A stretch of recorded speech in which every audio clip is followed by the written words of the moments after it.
다시 한번 고백합시다. 아름다우신 오 놀라우신 영원할 수 없는 사랑.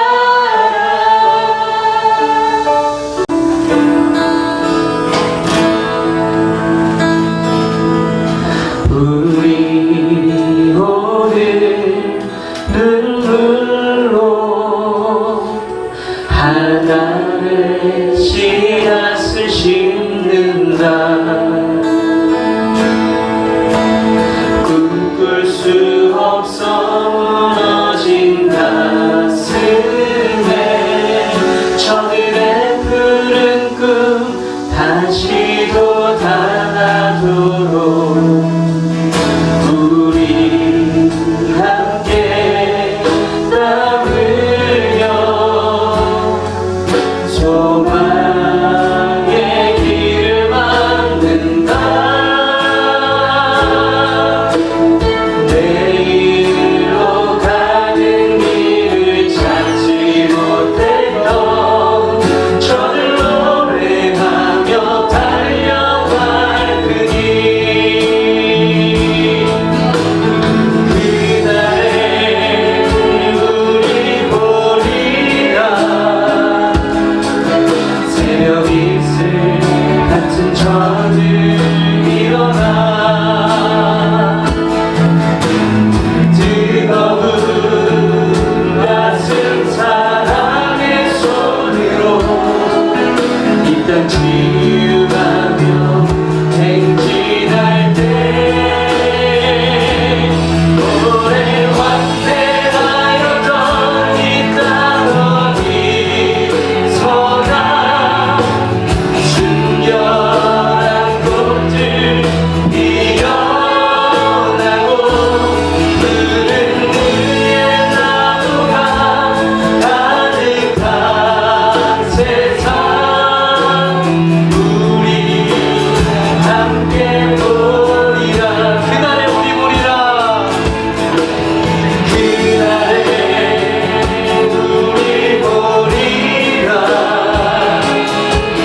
새벽 이슬 같은 저들 일어나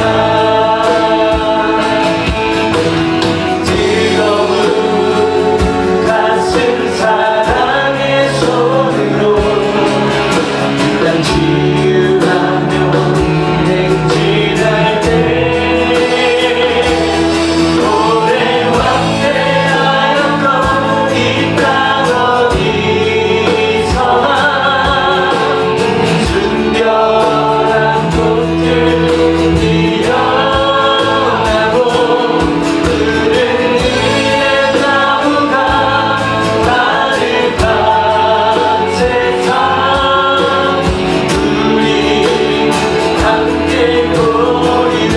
오래 함께하였던 오래 환대하였던 이 땅 어디서나 순결한 꽃들 피어나고 푸른 의의 나무가 가득한 세상. 우리 함께 보리라.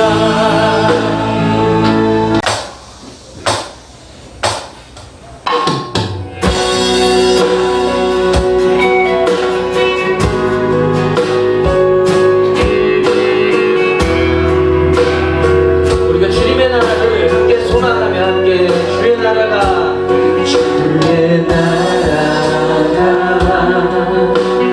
임할 때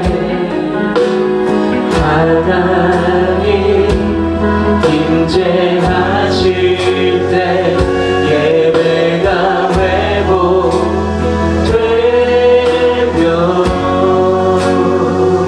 기적은 일어나네. 전능하신 주 전능하신 주 영원하신 능력에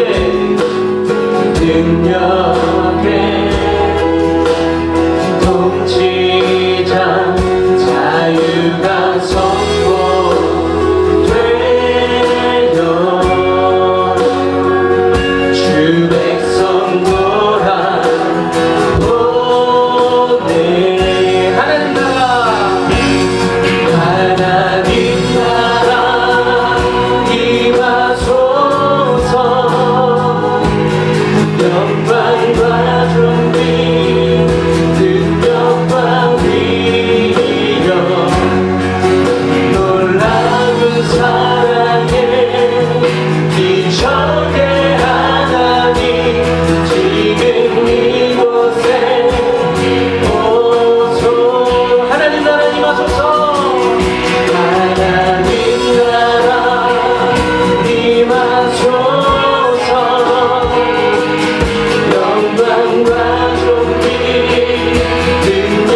제가 이제 한 10여 년 동안 했던 일들이, 한국에 들어와서 했던 일들이 뭐였냐면, 해외에서 이런 선교사 자녀를 대상으로 하는 여러 기관들과 또 해외에서 일하시는 선교사님들과의 네트워크를 주로 해왔거든요. 그래서 그 일들을 이렇게 꾸준히 하면서 선생님들과 교제들을 많이 나누고 있습니다. 해외에 있는 이제 제가 오늘 이때 소개해드릴 그런 학교들에서 일하시는 선교사님들과 같이 하고 있고, 그 다음에 제가 하고 싶었던 이야기들, 그 선교 단체 안에서는 그렇게 주목받지 못했던 부분들에 대해서 글을 쓰려고 노력하고 있습니다.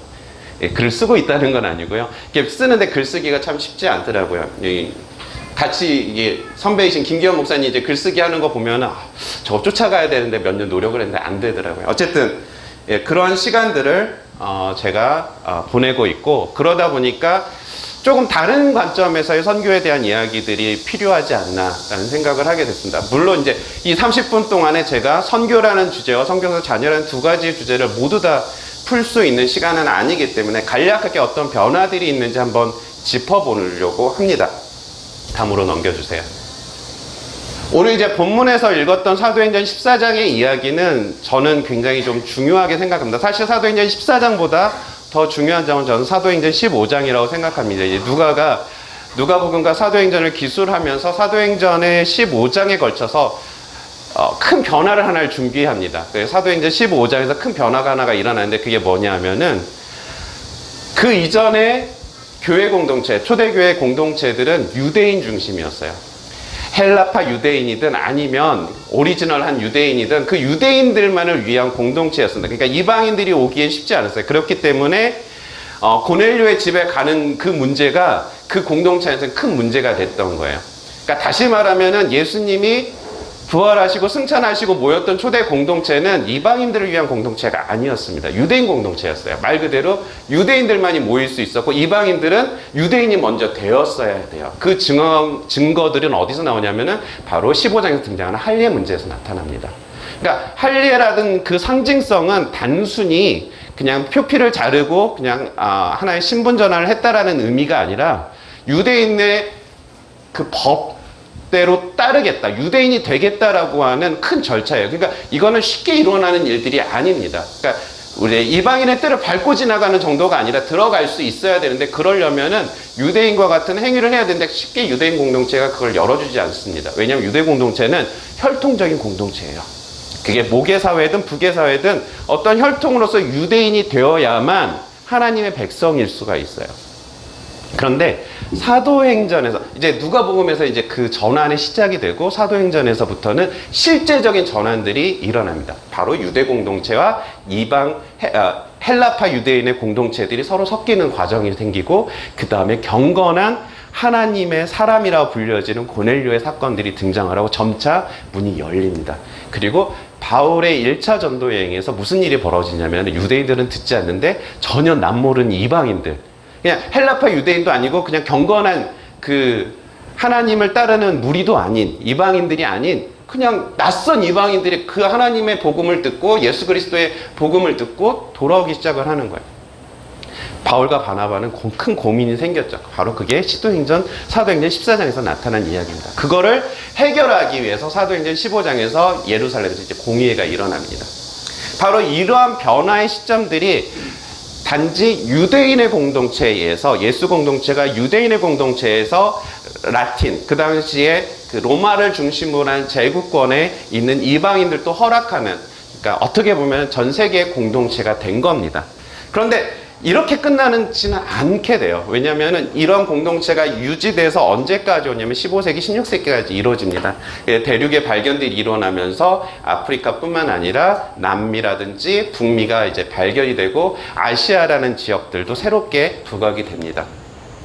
물론 이제 이 선교 역사를 다 읊을 수는 없겠죠. 근데 그러한 시간 속에서 종교개혁이 일어나면서 종교개혁을 통해서 성직자라는 직분에서의 중심에서 만인제사장이라고 하는, 모두가 성경을 읽고 그것을 말할 수 있는 그런 개혁들이 일어납니다. 그런 변화가 한번 일어나고요.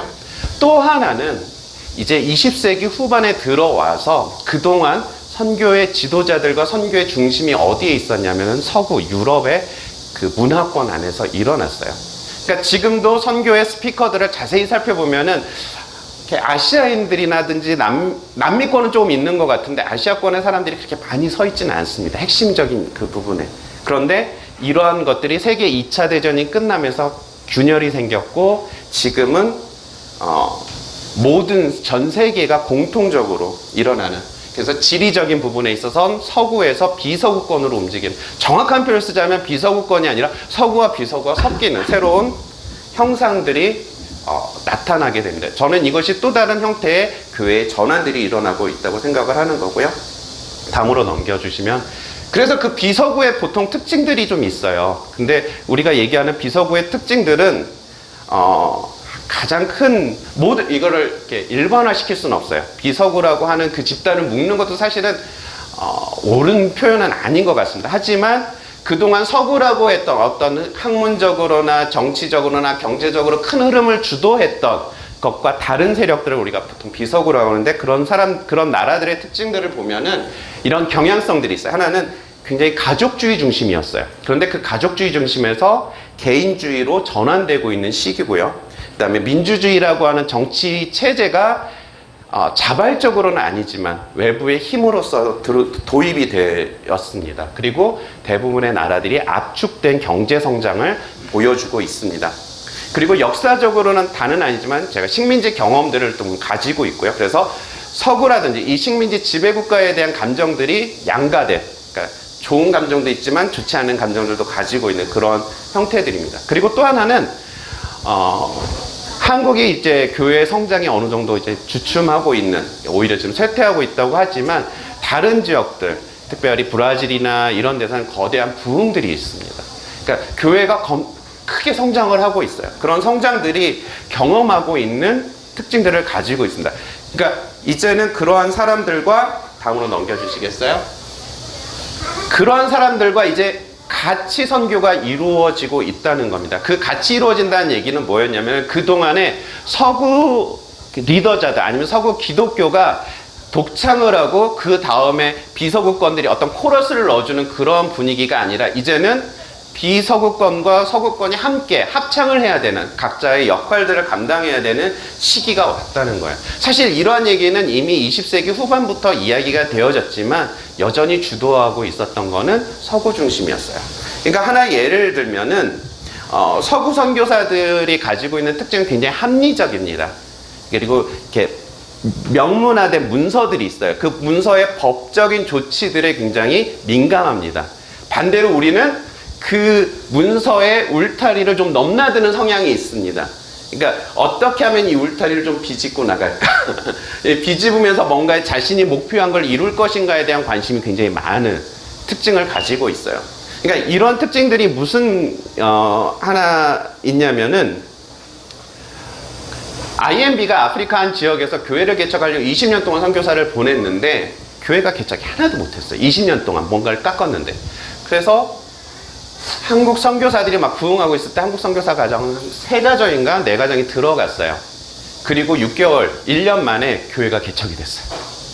그러니까 서구 선교사들, 그때 IMB에서 굉장히 놀래가지고, 그럼 한국 선교사들에게 가지고 있는 독특한 특징들이 좀 있는 것 같다. 그래서 같이 일해보자 하는 일들이 지난 21세기에 들어와서 생겼었습니다. 이러한 예들처럼 선교지 곳곳에서 한국 선교사들이 일하는 현장 속에서 맺어지는 열매들이 구체적으로 드러나고 구체적으로 보여지면 서구 선교사들에게 인정이 돼요. 그런데 실제로 이제 그 선교를 주도하고 있는 건 그런 한국 선교사들이나 이 비서구권이 아니라 뭔가 스피커를 내고 이런 분위기들을 이렇게 장을 만들어내는 건 항상 서구 선교사들이었다는 거예요. 그런데 서구 선교사들의 숫자가 점점 줄어들고 있고 새로운 그런 피들이 등장하지 않고 있어요. 왜냐하면 교회가 세척되고 있고, 실제로 이제 제가 일하고 있었던 선교사 자녀 학교들을 보면은 서구에서 들어오는 그 후원이 없어지고 있어서 학교를 폐쇄하거나 아니면은 축소하거나 다른 전환들이 필요한 상황이 됐습니다. 그리고 또 하나는 지금 국제 로잔 대회라고 하는 그 1974년도에 스위스 로잔에서 했었던 복음주의 연합의 큰 운동이 있습니다. 이제 빌리 그레함이랑 존 스타트랑 뭐 이렇게 일을 하면서 복음주의란 어떻게 되어야 될까라는 이야기를 했던 게 로잔 대회였고, 그 로잔 대회의 대표가 현재 마이클 오라고 하는 한국계 2세입니다. 그러니까 과거에는 이런 자리에 백인들이 중심이 됐어요. 그런데 이제는 아시아권과 아프리카권의 그런 리더들이 등장을 하고 국제 무대에서 함께 뭔가를 만들어가는 분위기가 되고 있습니다. 서구 선교사들은 알고 있어요. 서구 단체들도 알고 있고 서구 기관들도 알고 있는 게 뭐냐면 더 이상 서구의 경험이 현재의 문제를 해결할 수 있는 해결책이 될 수 없다라는 것을 지난 20세기 후반에부터 절실하게 느끼고 있습니다. 이번 코비드-19로 인해서 한국이 떡상을 했다고 하는데 사실은 한국뿐만 아니라 이것에 긴급하게 움직여졌던 나라들은 좀 이렇게 중국도 마찬가지지만 어떤 국가 중심의 체제를 가지고 있으면서 그러니까 반면에 이 문제에서 가장 그 허점들이 노출되는 게 다 서구권들이에요. 그러니까 이런 문제들에 대해서 그동안 자신들의 방식으로 문제를 해결할 수 없다는 것을 이제 기독교에도 알게 됐다는 걸. 다음을 넘길까요? 그런 면에서 이제 각자 자신이 속한 그 삶의 자리에서 삶의 정황이 다른 기독교적 성찰과 삶이 이제 요구됩니다. 제가 이제 말씀을 드렸지만 제가 6개월 만에 지금 공적인 자리에 처음 섰다고 했어요. 그러니까 6개월 동안 저는 예배를 개인적으로 집에서 줌을 통해서 예배를 드리거나 아니면 유튜브로 예배를 드렸습니다. 저희 아침에 이제 주일날 오늘 같은 상황이 되면은 제가 이제 브리핑을 하면 아침에 일찍 일어나서 밥을 제가 준비를 합니다. 그러면은 각자 밥을 먹으면은 저는 이제 첫째가 9시 반에 예배를 드립니다. 그러면은 컴퓨터 앞에 가서 저는 9시 반에 줌이 될 수 있도록 준비를 하고 그 인근에 이제 아이들이니까 어질러 있잖아요. 다 치웁니다. 다 치워야 되고요. 그러면은 딱 그 자리에 의자를 놓고 줌 화각 밖으로 모든 짐을 내놓고 줌이 그 카메라가 보여지는 화각 안에는 말끔하게 해서 첫째가 예배가 드리고 나면 그 예배가 혹시 줌이 이제 사고가 나거나 그러면 또 제가 준비를 하고 있습니다. 그 동안에 둘째는 뭘 하느냐? 7살이거든요. 7살은 10시 15분에 줌 예배를 드립니다. 그러니까 이제 연달아 예배를 계속 준비하니까 혼자 놀고 있잖아요. 그럼 이제 무슨 일이 벌어질까요? 이제 칭얼대거나 언니 예배 드리는데 자꾸 기웃거리거나 언니 진짜 싫어하거든요. 그럼 이제 그 애 데리고 이제 있어야 됩니다. 그리고 저희 아내는 10시 반부터 청소년 예배, 줌 예배를 준비합니다. 이제 교사이기 때문에. 그렇게 아침에 일과가 시작되는 걸 한 6개월 동안 했더니 도대체 예배가 뭐지? 에 대한 질문들을 저도 하게 됩니다. 그렇지 않아도 이 코비드 사태로 인해서 예배라든지 여러 가지 부분들이 그동안에 터부시 되어졌던 온라인 예배나 줌 예배 같은 형태들이 이제는 할 수밖에 없는 상황이 된 거예요. 아직도 저희는 공식 예배 모임을 안 합니다. 저희 교회는. 저희 교회가 그렇게 규모가 크지 않음에도 불구하고 되게 민감한 반응들을 가지고 있기 때문에 못 합니다. 그래서 저는 요즘에 주일날 아침에 애들 그렇게 예배를 하고 아내 예배가 시작이 되면은 애들이 놀 수 있는 뭔가를 준비하고 저는 자전거를 타고 나갑니다. 그리고 한 3시간, 4시간 동안 그냥 자전거를 타는 게 저희 요즘에 최근 한 1개월, 2개월 동안에 제가 주일날 보내는 겁니다. 그러니까 저에게 있어서 이런 공적 예배는 지난 2개월 동안에 없습니다. 그렇다면 제가 그리스도인이 아닐까요? 그러니까 굉장히 복잡한 이슈들이 이제 나왔을 거예요. 아마 신 목사님도 이후에 예배에 대한 형태들이 기존의 이런 회중 예배에서 어떤 형태로 또 바뀐다라기보다는 허용될 것인가의 논의들이 많이 있겠죠. 이런 것처럼 전 세계적으로도 비슷한 상황들이 많이 벌어지고 있습니다. 뭐 또 하나는 예를 보면은 우리는 주일이라고 했을 때는 토요일 다음 이날, 예수님이 부활하신 이날을 기념하여서 저희가 모이잖아요. 그런데 이슬람권 국가 같은 경우에는 금요일 날 모입니다. 주일이 없기 때문에. 금요일이 거룩한 날이에요. 우리의 금요일이. 그래서 그날에 따로 예배를 드립니다. 이것이 이제 한국 교회에서는 별로 문제시되지 않는데 그들과 함께하는 자리가 되었을 때 어느 날 모일 것인가에 대한 논의들이 생기겠죠. 그러니까 실제로 이제 우리나라 사회 안에서도 다양한 인종들이 함께 있을 때 어떤 식으로, 지금은 저희가 한국 예배로 드리기 때문에 한국인들만 모여 있지만 다른 민족의 다른 사람들이 왔을 때 그들의 문화적인 것과 본질적인 걸 어떤 식으로 구분할 것인가에 대한 논의들이 있게 됩니다. 이게 앞으로 선교의 주제입니다. 그렇다면 이제 제가 이야기하고 싶은 이야기는 이제 그런 선교의 정황 속에서 전통적인 선교를 해왔던 선교사들의 가정들은 어떤 변화가 생겼을까? 그리고 그동안의 선교사 가정 안에는 무슨 일들이 있었을까? 선교사 가정들하고 여러분들의 가정들하고 어떤 차이가 있을까요? 제가 질문을 좀 드려보겠습니다. 자녀를 지금 다 키워보신 분들도 계셔 보이는데 선교사 가정하고 그냥 여기에서 한국 사회에서 살아가는 가정들하고 어떤 차이가 있을까요?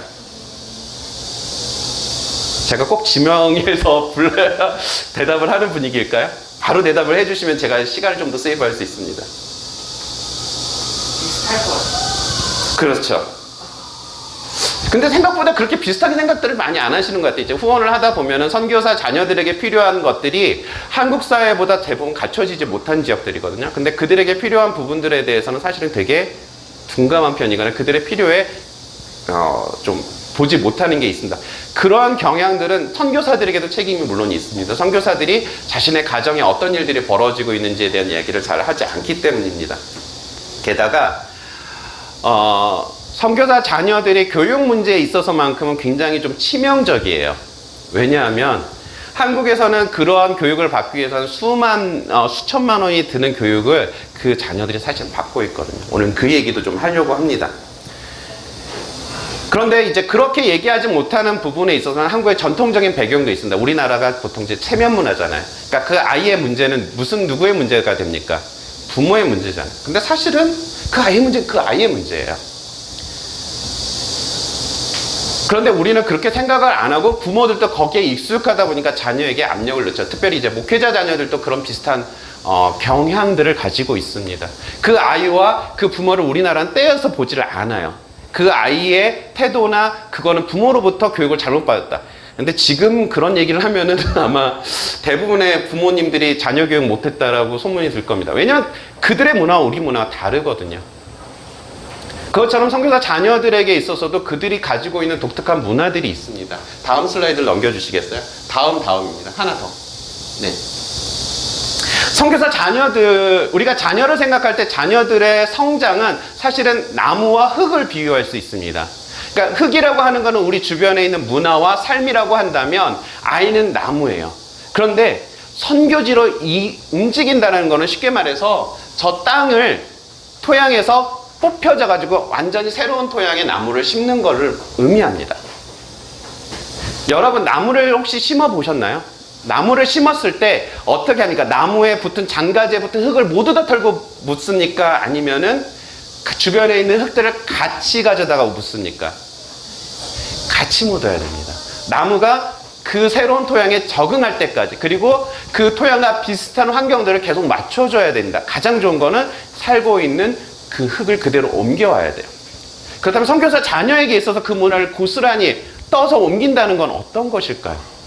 과연 우리가 선교사들이 선교로 나간다라고 했을 때 그러한 토양을 가지고 나간다라는 걸 어떻게 이해했을까요?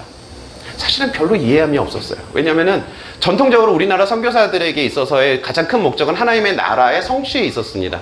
그러니까 그 가정은 희생되어지는 대상이었어요.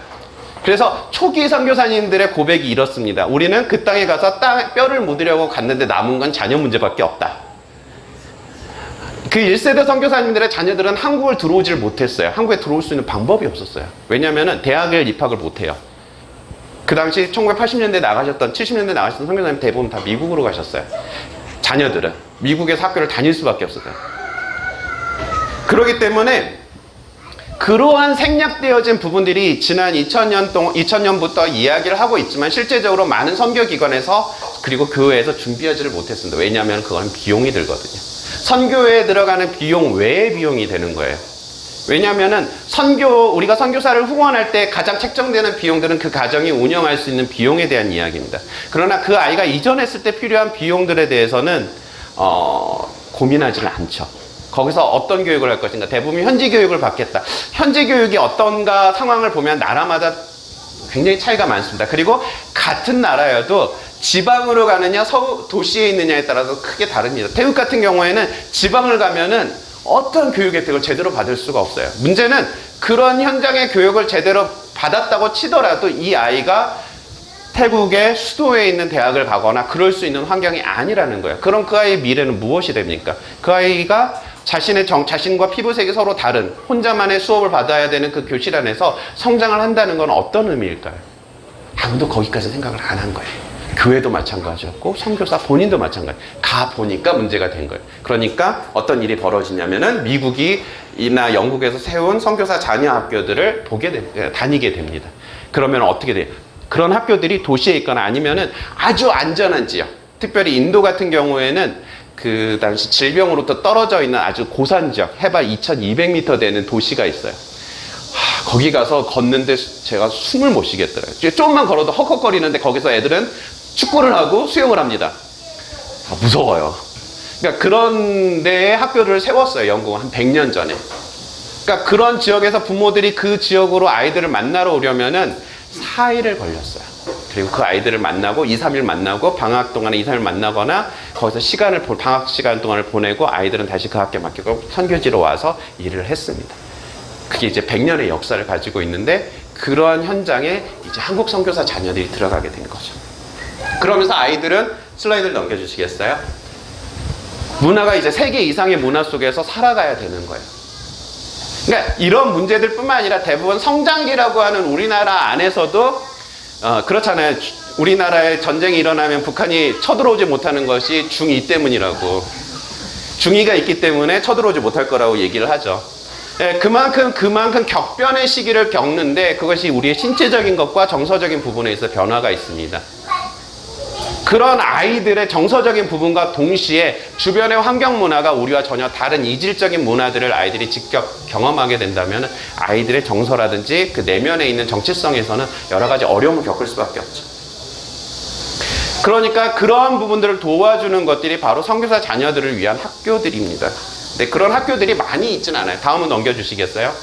한국 같은 경우에는 지금 저분이 누구냐면은 에델 언더우드 여사예요. 얘는 우리가 알고 있는 언더우드 박사의 아들입니다. 아들의 사모님이에요. 그 언더우드 박사가 첫째 아들을 낳았을 그 아들이 하나가 있었는데 그 아들이 한국에서 태어납니다. 그래서 한국에서 태어나서 원한경이라는 이름을 한국 이름을 가지고 있어요. 원 씨예요. 그리고 그 아내를 이제 미국에서 맞이해서 왔는데 이 아내가 한국에 와서 보니까 선교사들이 이제 아이들이 굉장히 많이 죽었어요. 여기서 아이를 낳고 한국의 이 질병으로 해서 많이 아이들이 죽었는데 그나마 살아남은 아이들 보니까 이제 교육을 시켜야 되죠. 뭔가 방법이 있어야 되니까 엄마들이 이제 모여가지고 이제 학교를 세웠습니다. 그게 서울의 선교사 자녀 학교입니다. 그 지금 서울 포린 스쿨이에요. 그게 외국인 학교인데 이 외국인 학교가 나중에 6.25가 나서 대전에 지금 TCIS라고 대전 국제학교가 있습니다. 대전 크리스찬 국제학교가 있는데 이게 바로 거기서 내려와서 세운 학교예요. 거기는 이제 미국 남장로교가 거기가 이제 세운 그게 사이트예요. 거기에 옛날 건물들도 있고 거기에 이제 학교를 세웠었습니다. 어쨌든 대부분의 학교들, 그러니까 여기 달맞이 고개에 지금 여기에 부산 외국인 학교도 있는데 부산 외국인 학교도 1980년대 외국인들이 와서 보니까 교육을 할 수 있는 게 없으니까 엄마들이 모여가지고 시작한 학교예요. 그런 것처럼 선교사 자녀 학교도 그렇게 시작을 했습니다. 그래서 그것이 오늘까지 이어오고 있는데요. 다음을 넘겨주시겠어요? 대부분 선교사 자녀 학교들에는 한국 아이들이 많이 차지하고 있어요. 이렇게 국제학교라는 이름이 있기 때문에 약간 인종별로, 국가별로 이렇게 퍼센테이지가 있어요. 이 퍼센테이지를 넘길 수가 없는데 한국 아이들은 항상 꽉꽉 차 있어서 대기줄이 있습니다. 그만큼 한국 선교사들이 많이 나갔고 그만한 교육시설이 필요한데 줄을 서 있는 상황이에요. 여기에서 일을 하고 있는 선생님들도 계시지만 좀 아쉬운 거는 한국 선생님들도 계시지만 가장 아쉬운 것 중에 하나는 뭐냐면 이게 미국 학교예요. 그러다 보니까 학교에서 뭘 가르칠까요? 미국인이 되도록 하는 교육을 가르친다는 거예요. 그러니까 서구의 철학과 가치 속에서 성장하는 것들이 이 아이들이 나중에 한국에 왔을 때 영어를 잘하니까 좋을 것 같죠? 안 그래요. 그러니까 취업하는 데도 상당히 어렵고요. 여러 가지 부분에 있어 대학 진학을 하든지 여러 가지 부분에 어렵습니다. 그래서 30년 전에 한국에서 필리핀 마닐라에 한국 학교를 처음 세웠어요. 그리고 IMF가 터졌을 때 몽골에서는 대부분 이제 독일에 있는 선교사 자녀 학교를 보냈는데 거기에 이제 환율이 올라가니까 철수를 해서 아이들을 위한 몽골에도 UBMK라고 하는 MK 학교가 세워졌고요. 그리고 지금 캄보디아 푸놈펜에도 조그만 학교가 하나 있습니다. 선교사 자녀들의 학교, 한국 학교가 세워지는 이유 중에 하나는 뭐냐면 돈 때문이기도 하지만 이 서구 학교들이 가지고 있는 여러 가지의 장점도 있지만 한국 아이들이 대부분 한국으로 돌아온다는 전제를 했을 때 오는 단점들 때문에 시작을 했어요. 그렇지만 문제는 뭐냐면 돈 때문에 이 학교들이 다 운영에 어려움을 겪게 됩니다. 다음을 넘겨주세요. 그 와중에 이제 다양한 국제 학교들이 전 세계 여러 군데 펼쳐져 있어요. 그런 학교들 가운데 한국 선교사 자녀들이 다니고 있고 거기에서 한국 선교사가 교사로 직접 2년 이상 있는 지역들을 제가 좀 나열을 해봤습니다. 나이지리아의 최초의 선교사님이 나가셨고요. 필리핀, 그 다음에 알바니아, 파푸아뉴기니, 케냐, 키르기스탄, 카자흐스탄, 모스크바, 몽골 등등의 한국 선생님들이 선교계에서는 아무도 얘기하지 않았는데 이분들이 어떻게 아셨는지 거기와 연결이 되셔서 나가기 시작을 하셨어요. 그리고 오래되신 분들도 계시지만 2년, 3년 하시고 돌아오셨습니다. 그러니까 그런 선생님이 있을 때는 한국 아이들이 굉장히 정서적인 위로를 받습니다. 근데 지금 무슨 문제가 생기고 있냐면은 다음 넘겨주세요. 영어권 선교사님들의 감소로 인해서 영어권 학생들이 감소하고 있습니다. 그러니까 비영어권 학생들이 늘어나고 있어요. 한국 애들뿐만 아니라 중국이라든지 일본이라든지 하는 제3세계, 그러니까 비영어권의 학생들이 늘어나고 있는데 대부분의 교사나 헤드쿼터 학교를 운영하는 사람들은 대부분 다 백인이에요. 근데 이제 그러한 부분에 있어서 점차 무슨 문제가 생기고 있냐면은 이 선생님들을 보내는 미국의 교회나 영국의 교회들이 재정적인 어려움을 겪게 되면서 철수하게 됩니다. 그럼 교사의 빈 공간이 생기잖아요. 그러니까 이제 빈 공간에 대한 필요들이 생겨나고 있고요. 재정도 악화되고 있습니다. 대부분 선교지들의 물가들이 지난 10년, 20년 동안에 굉장히 가파르게 상승을 해요. 중국 같은 경우도 지금 물가 상승률이 굉장히 높거든요. 그러니까 초기에 선교사님들이 80만 원, 100만 원, 150만 원을 생활하는 그 비용으로는 이제는 턱도 없어요. 근데 선교비는 거의 동결되어 있죠. 그러니까 MK 학교들도 비슷해요. 그런 비용들로 시작이 됐는데 비용은 점점 늘어나요. 학교 운영에 필요한 비용들은 늘어나는데 선교비라든지 이런 지원금이라든지 여러 가지 학비들은 부족한 실정입니다. 그리고 거기에 더해서 지금 현지 정부에서는 이런 선교사 자녀 학교들에 대한 간섭이 심해지고 있습니다. 그럼으로 인해서 교사 수도 부족하고요. 그래서 비서구권 교사들이 생겨나고 있습니다. 특별히 인도 같은 경우에는 인도가 영어권이다 보니까 인도 선생님들이 들어오세요. 근데 문제는 인도 선생님들이 기독교인임에도 불구하고 이 국제학교의 분위기와는 좀 다른, 그러니까 쉽게 말해서 여자애들도 뺨 때려요. 그러니까 이런 체벌이 익숙한 문화에서 체벌이 불가능한 문화로 오니까 어떤 일이 벌어질까요? 혼선이 벌어지는 거죠. 애들 체벌도 나타나고 선생님들이 써서는 안 되는 현지에서 쓰는 용어들이 이제 등장을 하게 되죠. 그러니까 이제 국제학교도 교사의 질이 떨어지니까 어떤 일이 벌어지면 선교사 자녀나 기독교인들이 아닌 다른 현지 학생들도 있었는데 그 학생들 수가 빠져나가니까 다시 그 사람들을 채우기 위해서 좋은 양질의 교사를 찾다 보니까 이 사람들을 봉급을 주기 시작을 합니다. 그럼 학비가 또 올라가겠죠. 이러한 문제들이 발생이 됩니다. 다음으로 넘겨주세요. 예, 제가 지금 3분이 넘어갔습니다. 그래서 제가 지금 이제 기대하고 있는 부분 중에 하나가 최근에 이제 선교사 자녀들 중에서 교사로 나가는 케이스들이 좀 생겨나고 있어서 다른 영역들이 많이 있어요. 그렇지만 제가 오늘 얘기하고 싶은 거는 이 교육 영역에서 특별히 교사를 보내는 부분에 대해서 좀 초점을 맞추고 싶은데요.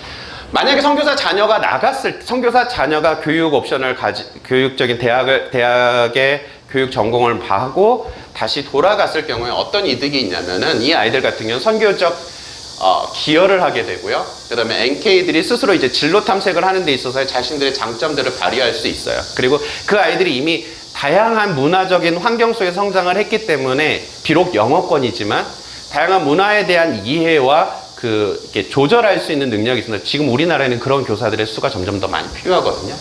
그리고 또 하나는 그런 현지 지역의 그런 학교에 교사가 갔을 경우에 어느 단체 소속으로 나가잖아요. 예를 들어 GBT라는 단체에 소속으로 나가게 되면은 이 GBT뿐만 아니라 GBT의 선교사 자녀들은 디스카운트가 됩니다.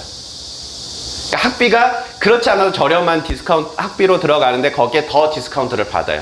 그러니까 예를 들어 한국 선교사 연합에서 만약에 보내게 되면 한국 선교사들 전체가 선교사 자녀 전체가 자금의 혜택을 받게 돼요. 재정적인. 그게 선교사 한 가정을 보내는 것보다 훨씬 더 경제적인 효과가 있습니다. 그리고 또 하나는 이제 국제학교들의 변화들이 지금 생기는데 다 설명할 수는 없지만 비서구 교사들이 참여함으로 인해서 국제학교의 문화가 조금씩 바뀌고 있어요. 그런 부분에 이제 기여할 수 있고요. 그리고 한국 학생들이 진로를 선택하는 데 있어서도 기여가 됩니다. 그리고 한국 애들이 한국 선생님 그리고 자기 졸업생이 오잖아요. 기가 삽니다. 그렇지 않아도 이제 선생님들, 백인들 선생님들에서 맨날 뭐 이상한 소리를 듣다가 그 선생님이 오시면은, 한국 선생님이 오시면은 기가 살아나요.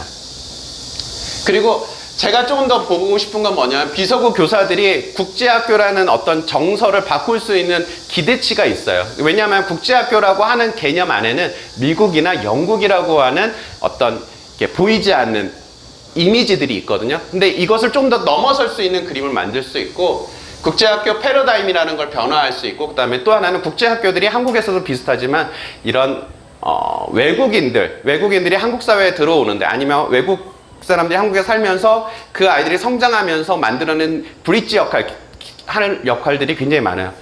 아까 얘기했던 원한경 선교사님에게 세 아들이 있었는데, 이 세 아들과 원한경 선교사님 모두가 무슨 일을 하셨냐면은, 우리나라가 해방이 되고 유교가 났을 때, 그때 그 하지준장이라고 하는 미국의 그 파견되어진 그 사람이 있었는데, 그 사람을 보좌해서 한국 사람들을 잘 설명해 줬어요.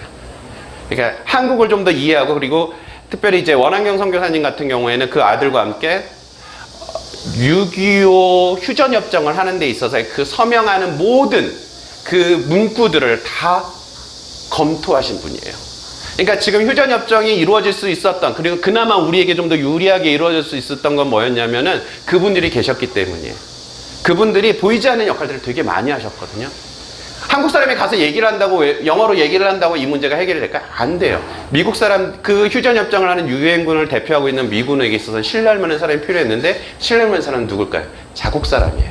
근데 한국에서 성장한 사람이에요. 그러니까 한국을 잘 알죠? 또 이분들은, 그러니까 초기 한국 기독교는 되게 독특함이 있는, 약간 그 애국심과 민족주의가 가득 찬 그런 게 있었어요. 그래서 이 휴전협정을 하는 데 있어서 한국에 좀 더 유리한 판결을 할 수 있도록 도움을 하셨습니다.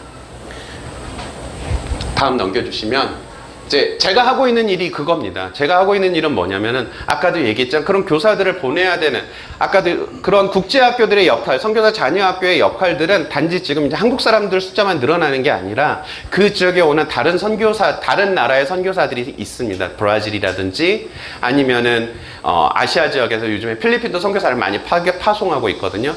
그런 사람들이 모일 수 있는 학교의 울타리들을 만드는 데 있어서 이런 선교사 자녀들의 역할들이 굉장히 필요하고, 또 하나는 지금 남아있는 어쨌든 한국 선교사 자녀들이 다니고 있는 학교이기 때문에 그들에게 있어서 도움이 될 수 있는 거예요. 아쉽지만 우리가 좀 더 선교를 시작할 때 많은 고민을 하고 현지 문화와 섞일 수 있는 걸 준비를 했다면 더 좋았겠지만, 저희는 주님이 곧 오실 줄 알고 열심히 일을 했거든요. 열심히 일을 하고 보니까 주님은 아직은 오시지 않으셨고, 우리에게 버려놓은 그런 그 뒤처리해야 될 건 굉장히 많아졌어요. 그러니까 저희가 할 수 있는 일은 뒤처리인데, 그 중에 하나가 뭐냐면은 선교사들의 직접적인 지원도 필요하지만, 이런 인프라 지원을 통해서 선교사들의 활동들을 좀 더 지원할 수 있다는 거예요. 한국 선교사들의 중도 탈락률이 가장 높은 이유 중에 하나는 뭐냐면은, 물론 이제 팀원 간의 갈등이 제일 큽니다. 그런데 그 안에서 또 따지고 보면은 자녀 문제가 굉장히 커요. 그러니까 지방으로 안 내려가시려고 해요. 이 자녀 문제 때문에. 그러니까 어떤 일이 벌어지냐면, 엄마랑 아이는 이 선교사 자녀 학교에 있는 지역에 있고, 아빠는 선교지에 가서 일하는 기러기 아빠들도 있습니다. 이거는 좀 안타까운 슬픈 현실이에요. 이거를 저는 예전에 되게 뭐라고 했는데, 불평하고 이러면 안 됩니다라고 얘기를 했는데, 자녀를 키워보니까 그거는 어쩔 수 없는 어떤 선택이구나. 그거를 정죄할 수는 없겠구나. 다만 그거를 우리는 알고 있는데 우리는 뭐 했지? 라고 하는 비판이 제 안에 생기더라고요. 마찬가지로 여러분들이 이제 선교에 대한 한 부분들을 얘기를 했지만, 선교가 큰 변화가 있는데 우리는 여전히 선교사 자녀 이슈에서는 아직도 옛날 버전에 있고, 그런 변혁의 자리에 저희가 함께 있다는 거예요. 그리고 그 자녀들을 잘 도왔을 때 오는 열매들은 우리가 누릴 수 있는, 한국 교회가 누릴 수 있고 또 한국 사회가 누릴 수 있는 복으로 돌아올 것이라는 겁니다. 그래서 제가 지금 몇몇 선생님들과 같이 연합해서 저희가 조금씩 돈을 모아서 실제로 이렇게 나가시는 선교사 자녀였는데 교육 관련된 졸업을 하고 현지 학교를 나가려고 이런 학교로 가고 싶어하는 분들이 계세요. 그런데 못 가는 이유가 뭐냐? 아까도 얘기했지만 선교사 자녀 학교는 교사들에 대한 봉급이 없습니다. 봉급이 없어요. 다 선교사예요. 근데 부모들은 여기에 끈이 있어서 후원을 받고 있는데 이 자녀들은 끈이 없어요. 그래서 저희가 한 2년 정도 지원을 하면 이 친구들이 경력 2년을 갖게 되거든요.